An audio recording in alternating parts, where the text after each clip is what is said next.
Radio Retrofuture. Ladies and gentlemen, welcome to Radio Retrofuture. As always, I'm Bansert, and today I am with Rob Stilfield. And before we start with Marley's Ghost, consider to subscribe and give this video a like. It will not only help this channel, but also everyone who has been presented on this channel with over, I think this is interview number 45. So we're quickly reaching the 50. In other news, our ragtag movie of Tales of a Broken Reality will be out this Saturday, the 4th. So if you are very curious to that, you don't have to wait that long anymore. And with that, yeah, let's get back to you, Rob. How are you doing these days? I'm doing pretty good. Just working and trying to stay alive, I guess. Okay, so let's start with what you did before Marley's Ghost and what you do in your daily existence. So, yeah, who is Rob Stilfield, basically?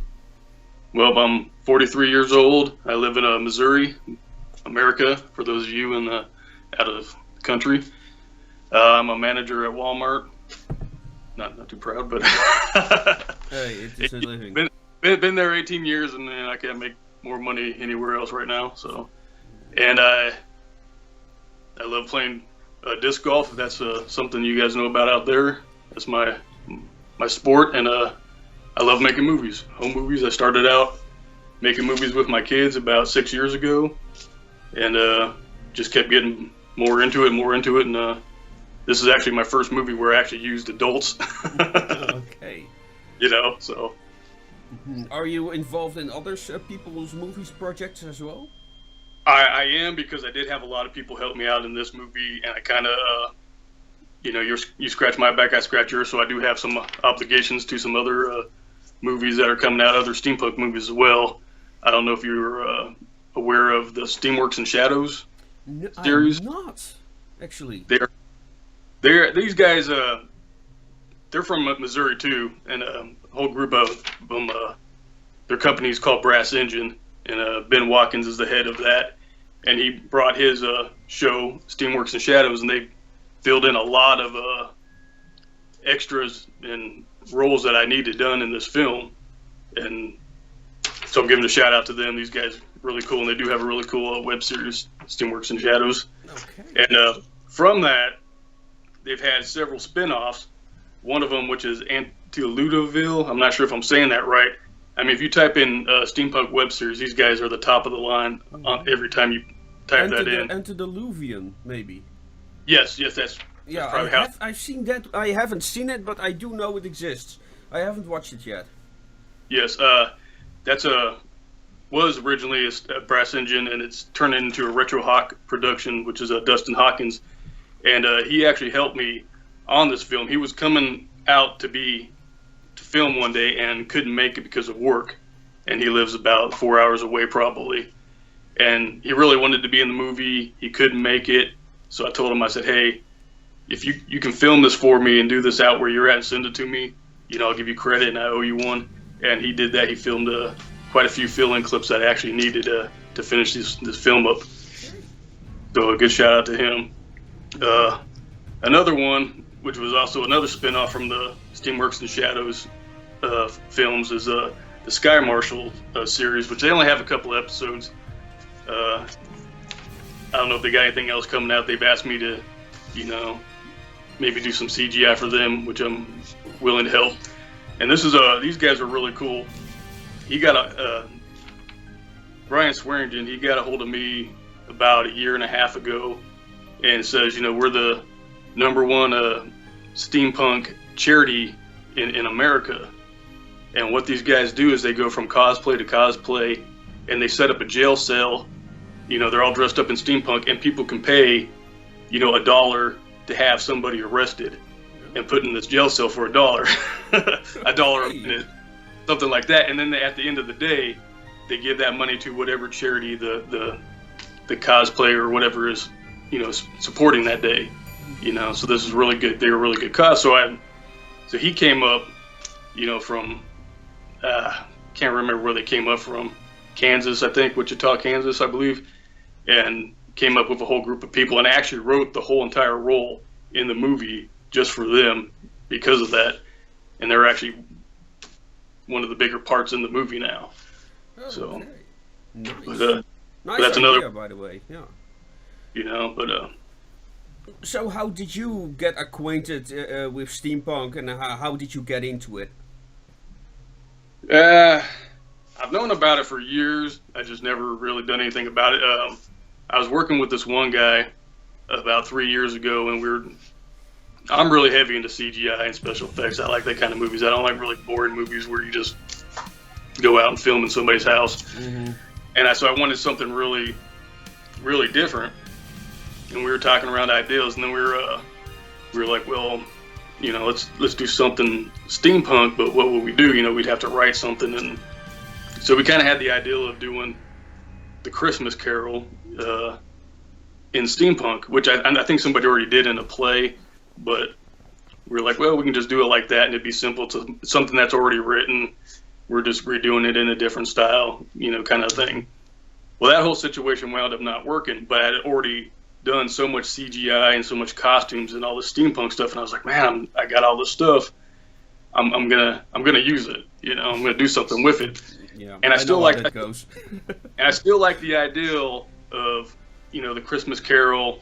So I was like, well, what can I do with this? You know, and I'd made these, you know, I made the Ghost of Christmas Past, Present, and Future costumes. So I'm like, I got these cool costumes. I mean, what am I gonna do? So I was like, you know what? I'm gonna do like an origin story of each of the ghosts.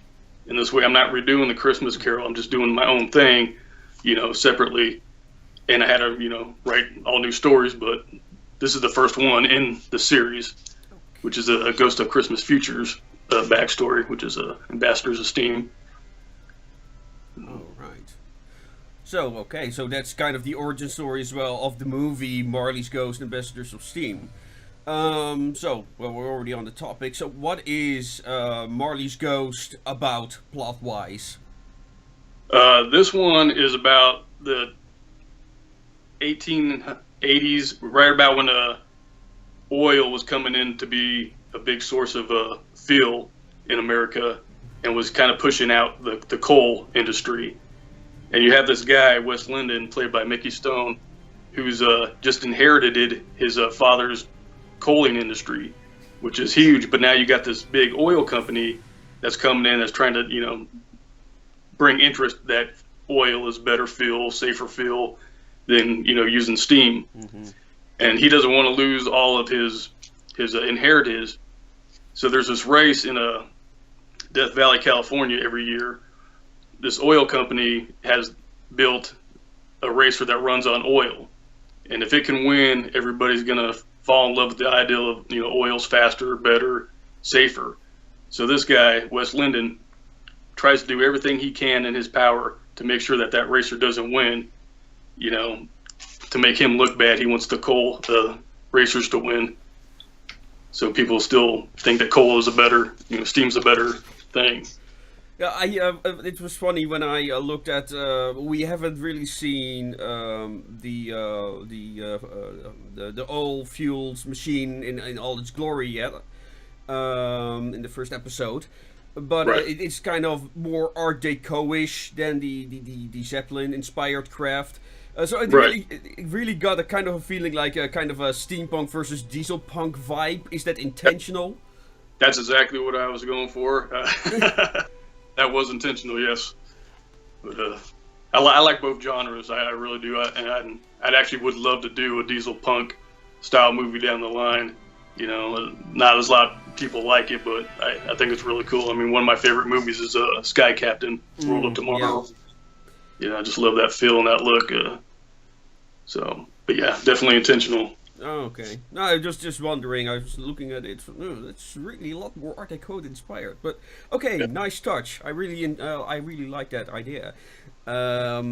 So you also use a lot of CGI. Is that something you started with 6 years ago, or was it something you've always been into? Yeah, actually inspired by the Sky Captain, because I remember watching a documentary on how they did the entire movie on nothing but blue screen, except for a couple of handheld props. I mean, even the cars and things they sit in, was all fake. And I was like, man, that's a really great way to make a movie if you don't have the money to go on location or build the props. And if you're just making a movie for fun, I mean, why not, you know, do it as cheap as you possibly can. So I started doing the movies with my kids were all on green screen, and I just kind of stuck with that. When I did this movie, or now web series, we actually filmed it in my garage, the whole movie in my garage. And I didn't have, I don't know if you've seen any of the old pictures or some of the making clips. I didn't have a real green screen, and it was all green pieces of cardboard that I found at Walmart, and I posted them all over the garage wall, you know, with some green tape, and that's how we made the movie. Nice. Okay, for the people who would want to get into CGI, what tools did you start with? The best one out there, if you don't have the money, is Hit Film Express. They or Hit Film, 3 Pro. They give them, a lot of them are free. The Express versions are free. You want to buy the full version, it's about $500, but you get everything with it. But it allows you to do modeling, bring models in, which you like the ships and all the buildings and stuff that I use, and they're all CGI models that you can bring in or buy off of the internet. A lot of them are free, and it also does a lot of other effects in there, and that's a really good one. For people who can't make their own models, I mean, there's like Blender out there, which is another free modeling tool where you can make your own models. But my favorite is, what is that? SketchUp? Sounds familiar, but I haven't used it. Oh, okay. But another one is 123D Catch. I don't know if you ever heard of something like that. I actually have it installed. I just don't have the time to experiment with it as much as I want to. Yeah, it's a really, for people who don't know, it's a really cool thing. If you got an object you want, you walk around it, take 100 pictures of it from every single angle you can think of, puts it in there, processes it, and makes a 3D model out of that image. I actually have, I think probably in episode 4, when the race actually starts to get going, there's a canyon scene where they're flying through these canyons, and it's very realistic looking. And what it was I used was, there was a sandcastle, you know, in the sand that somebody had made with trenches, you know, and all these walls, and all the pictures were taken to make this 3D model of this sandcastle. And then I just made that bigger and put my ships in there, and it's came out very realistic looking, because it was real at one point. You know. And I was watching another short film, Space 1889, and there they simply put like a model steampunk ship.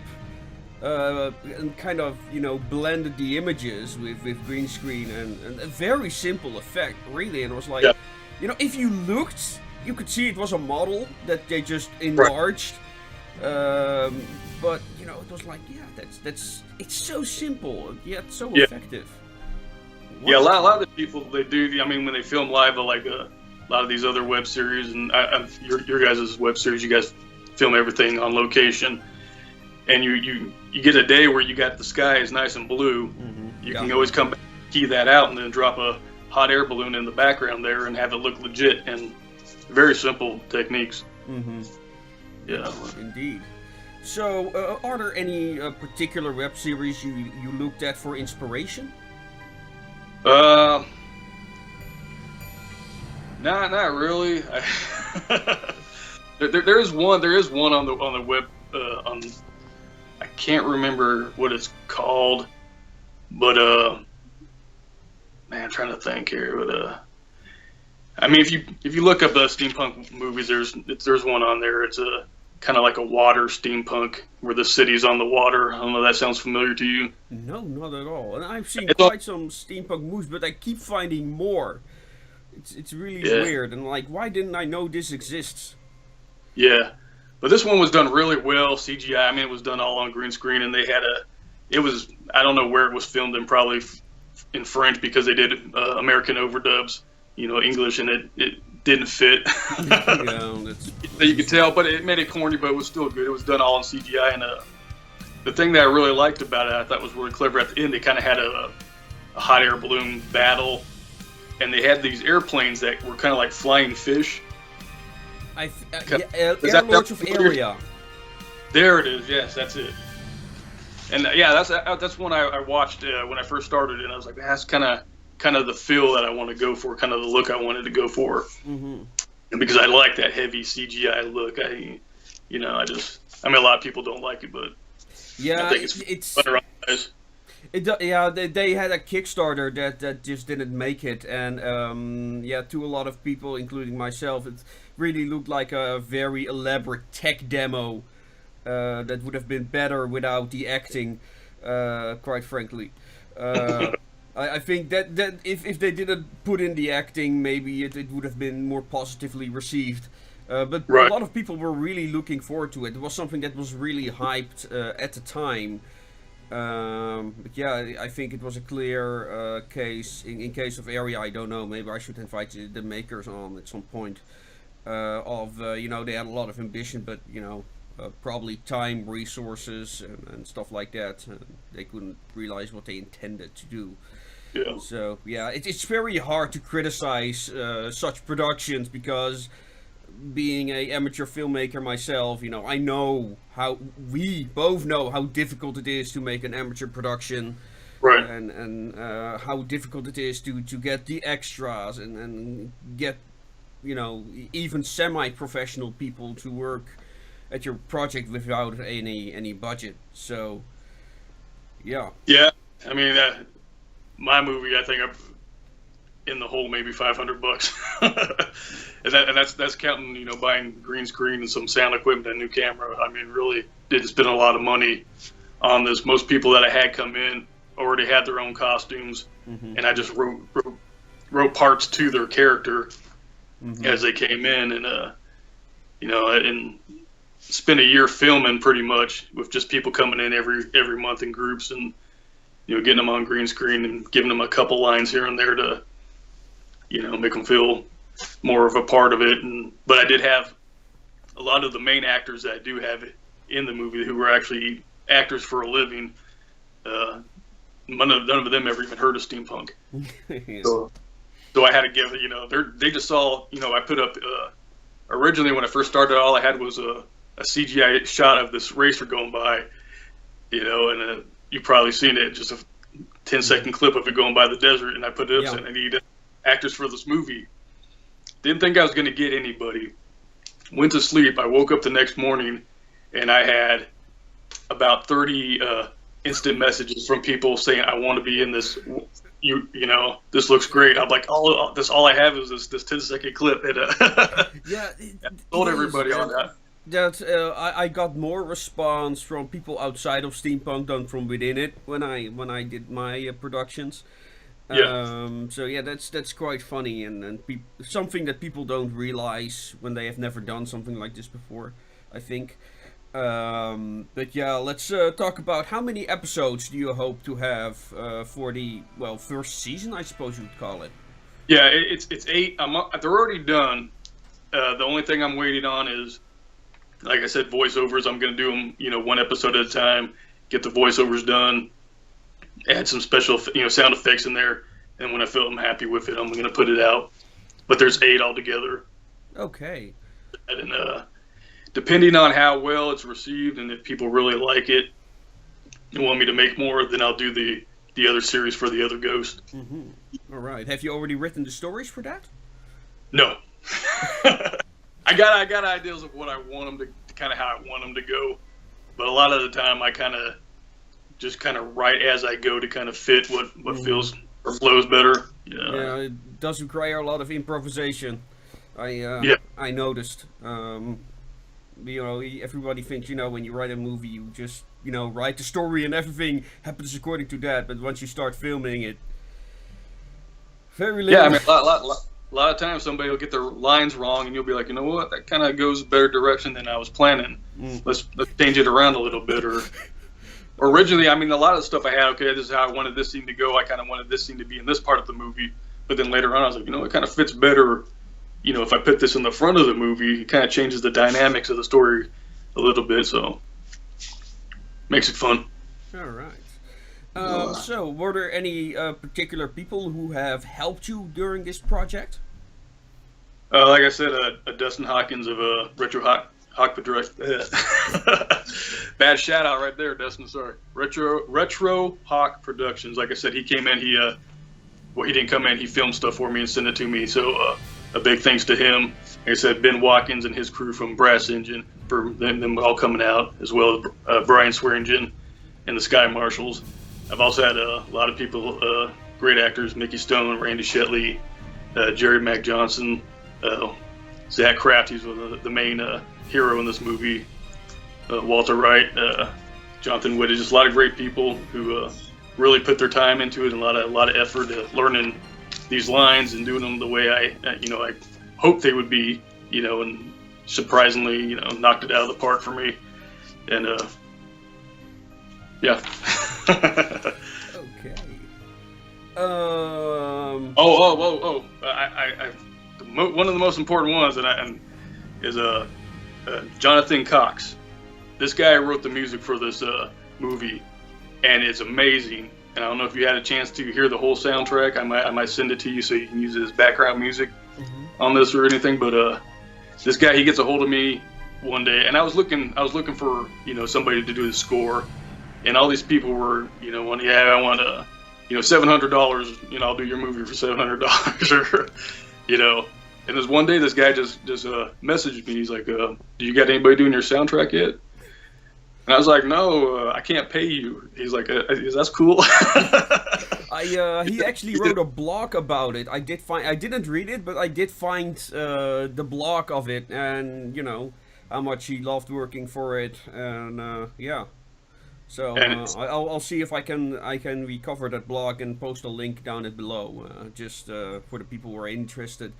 Because a lot of people were clearly very passionate for the project. Yeah. So,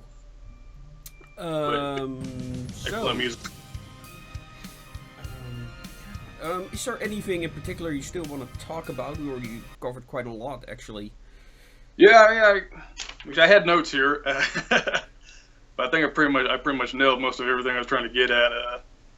I could show you some of the props I got in the background that are from the movie, and actually show you that I filmed the whole movie on this little thing right here. This was my camera. Oh wow! Doesn't even have a preview screen on it. It's a 1200 frame per section 1200 frame per second camera here. So like super slow motion, super wide lens. It's actually a sports camera. People wear on their helmet. Right. Yeah. And I got it on clearance for like $100, I think. And I was like, I need a new camera because all I had before was this, crappy hand cam. This was a JVC camera, and it didn't give you big enough, view of what's going on, and color was horrible. And this thing just seemed to work out really great, so I wound up filming the whole movie on just that alone. Okay, what model is it? This is a Ion Air Pro, which I don't think they make them anymore. I think they stopped making them because I think GoPro has just dominated the market. But as they were going out of business, they started selling them super cheap. And even after I wound up buying this one, a few months later, they were down to like $25. So if you got lucky enough to get one, it was a good deal. Okay. But is there any prop you want to show us? Yeah, I'm pan some camera here, possibly, or walk around with it. So, I can take my camera off my stand here. But that looks nice. Yeah, this is actually the Ghost of a Christmas Present, which would be the second series if I actually get around to it. Nice. And, looks it's actually in this movie, Ambassadors of Steam. You'll see it a couple times, but it's actually in a ghost form. Kind of has that Darth Vader Emperor hologram kind of look to it. Yeah, yeah. If I do that in the other series, it'd be full on like that. This is can't really tell if I'm looking at here. This is actually one of the Ghost of a Christmas Past, which is more of do you say, Plague Doctor mask. Plague Doctor, yes, Plague Doctor mask there. You know, which is actually, you'll see that in Ambassadors of Steam as well in the ghost form. See that up there? That's one of the guns I made for there that got used for maybe one scene. I went through all the trouble to make it, and this one right here, this is actually the Banshee, which is the. I'm trying to land that up right there. There we are. There we are. Okay. This is the one that actually drives the oil racer in the movie. It's actually a mechanical character. Doesn't have any speaking roles, and this is This is the one. This is the character I actually put it a little lower. Oh. Yeah, I have to center. Oh, there we go. There we go. That's better. Yeah, this is actually the character I play, which is just another racer in the movie, kind of a kill off character. And who made the props? Did you make them, or did somebody else make them? No, those were all made by me. Oh, wonderful! Yeah, first time trying. This one, I mean this big one here. I mean I took one of those punching balloons, that you blow up, paper mache'd it, popped it, and wow! Took that foam rubber kind of stuff you get in the craft store, put it on there, dotted it up with puff paint to kind of make the rivets on there, painted it black, and then just came over with some copper to kind of awesome. give some care. Work. Yeah, thank you. Work. It really is. I get the camera back in this fire. So, yeah. So, do you have any words of inspiration for our viewers back home? Yeah, I mean, if you're making movies, just do it. I've talked to a lot of people out here who make movies, and they're like, "Well, we're making this movie, but we got to get this Kickstarter going first, and we got to raise, $10,000, and it's. I mean, it's like, well, you got everybody doing everything for free. I mean, if you want to make a movie, don't let money or other stuff do it. Stop you from doing it. Just go out and do it. I mean, this has taken me 2 years, and I put in what I can, money-wise. But most of the people, gave their time and effort for free just because they want to do something and they want the experience as well. And if you hinder yourself on something like, well, we don't got, this amount of money, I mean, you're not going to get a movie made. All right. So, if you're going to do it, just do it. Okay, thank you for that, and thank you for, I must say, very inspirational interview with a fellow filmmaker, I guess I can say now. And of course, if you enjoyed this, please give this a like. And with that being said, people, I wish you adieu, and of course, make it your way.